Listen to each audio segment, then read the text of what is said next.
Assalamualaikum warahmatullahi wabarakatuh. Perkenalkan, nama saya Sinta Priani, saya dari kelas 11 6 Aceh.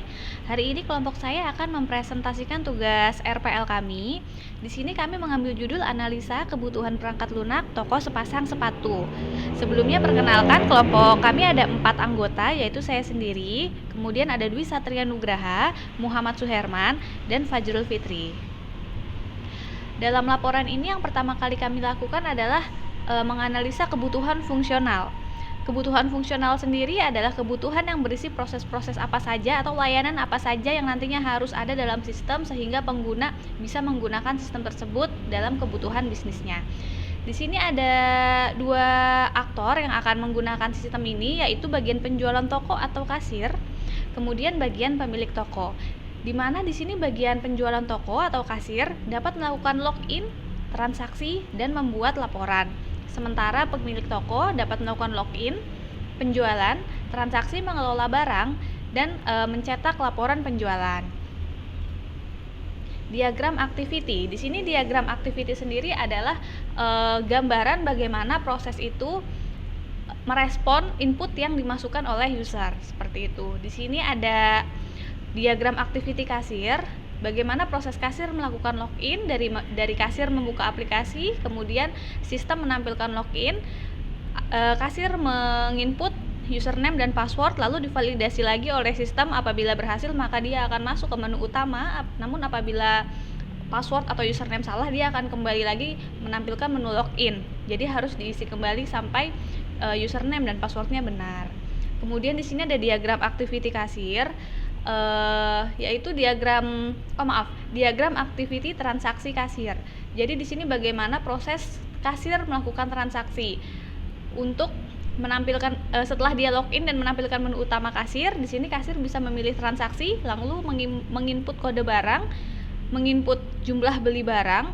Jadi sistem akan menampilkan barang tersedia, barang harga, kemudian kasir akan memasukkan uang yang masuk yang ia terima dari pelanggan, dan sistem akan menampilkan struk atau hasil perhitungan total jualnya, kemudian struk akan dicetak, seperti itu.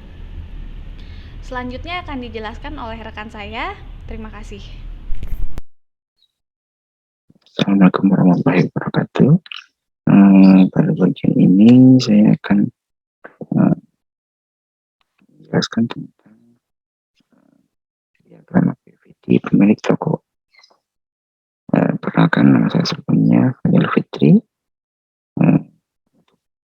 Penjelasan berikutnya saya akan menjelaskan tentang tampilan diagram login.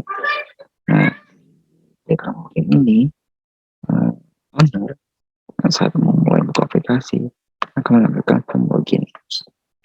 Form login ini akan ada pilihan untuk username dan password.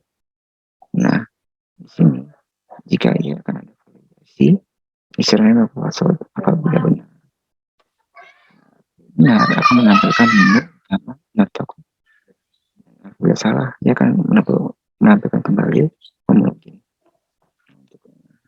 Diagram berikutnya, diagram laporan penjualan owner.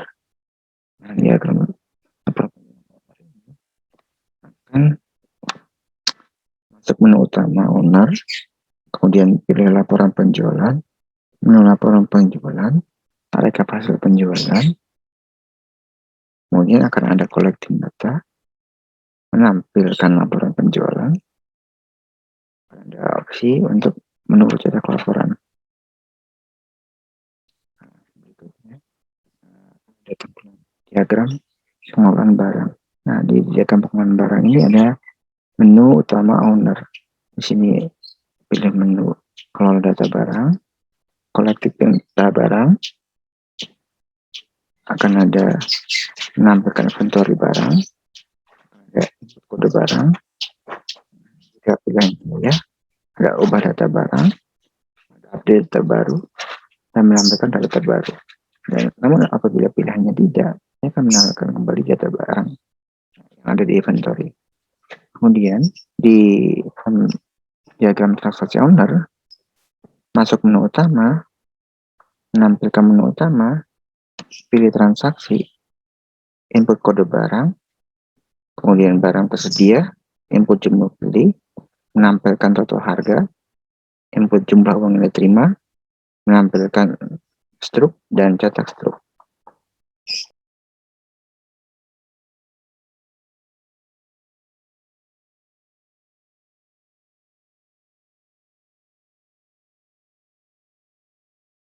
Penjelasan tentang sekuensi diagram akan disampaikan oleh teman saya,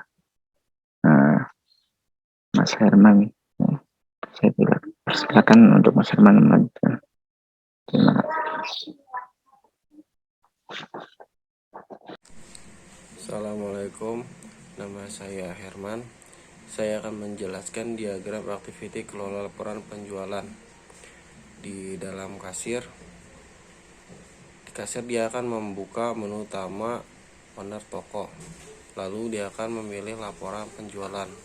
Lalu ke sistem untuk membuka laporan penjualan dan balik lagi ke menu kasir untuk input tanggal laporan yang ingin dilihat. Lalu ke database untuk collection data. Balik ke sistem untuk menampilkan laporan penjualan. Lalu kasir akan mengubah laporan penjualan dan meminta database untuk mengupdate. Setelah itu, data hasil update akan ditampilkan. Jika disimpan, dia akan merubah laporan penjualan disimpan. Jika tidak, dia akan kembali ke laporan penjualan untuk merubahnya. Lalu ke sekuen diagram pada toko sepasang sepatu.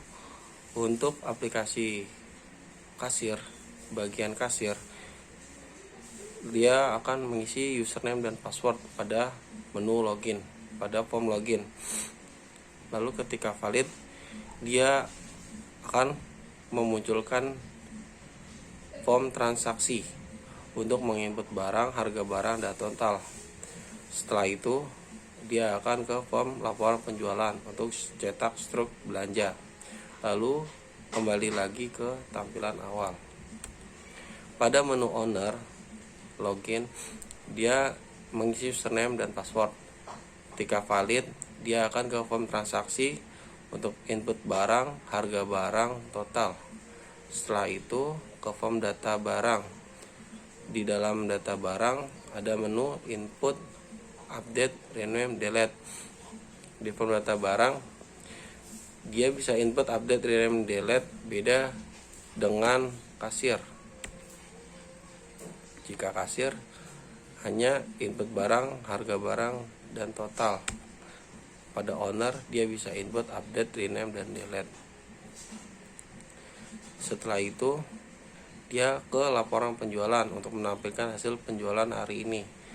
Lalu ke cetak laporan. Setelah itu kembali ke tampilan awal. Terima kasih. Halo, perkenalkan nama saya Dwi Satria Nugraha. Di sini akan menjelaskan pembuatan kode program. Di sini penerapan sistem informasi penjualan menggunakan framework berbasis objek yaitu Codeinator dan MySQL sebagai rancangan program database-nya. Pengujian testing di sini kita menggunakan black box, di mana pengujiannya itu kita coba terlebih dahulu kematangannya. Lalu dari pengoperasiannya user perlu menggunakan update baik itu software komputer maupun antivirus yang dimana sehingga dapat menjamin keberlangsungan sistem. Di sini sudah kita tampilkan hasil pengujian black box-nya dari skenario, test case, hasil yang diharapkan, hasil pengujian, lalu kesimpulannya valid. Saran dan masukan dari kami yaitu memanfaatkan sistem yang dapat mempermudah proses penjualan dengan sumber daya manusia yang mengerti penggunaan aplikasi, menambah staf ahli dalam pengoperasian sistem sehingga dapat meningkatkan pelayanan dan penjualan perusahaan. Bersiap menghadapi era digital yang saat ini tengah terjadi dalam berbagai aspek kehidupan sehingga perusahaan tetap bisa bertahan dalam perkembangan teknologi yang akan terus berkembang di masa yang akan datang. Sekian dari saya, terima kasih.